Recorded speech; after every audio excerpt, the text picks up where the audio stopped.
gihe shampiyona y'isi y'amagare irimbanyije muri Kigali ku nshuro ya mbere ku mugabane wa Afurika. Uyu munsi ni umunsi wa kane w'isiganwa, aho ubu hatahiwe gusiganwa ku makipe y'ibihugu ariko asiganwa n'igihe. Kuva isiganwa ryatangira tariki ya 21 Nzeri 2025, hasiganwaga abakinnyi bahanganye n'ibihe mu byiciro bitandukanye: abakuru, abato batarengeje imyaka 23 ndetse n'ingimbi n'abangavu, ari nabo bashyize akadomo ku bakinnyi basiganwaga n'igihe.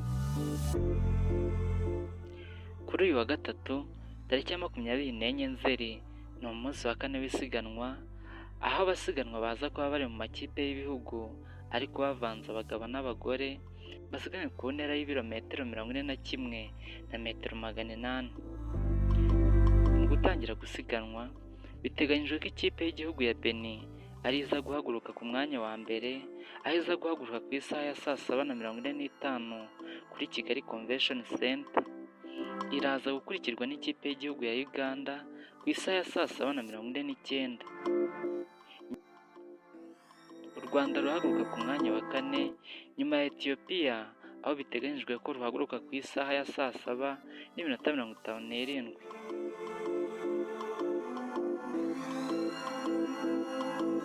Ushimiye abo bakurikiye iki kiganiro cyose, mukomeze gukora subscribe kuri Mugisha TV kugira ngo mutazajya mucikwa n'ibiganiro byiza tubagezaho umunsi ku wundi.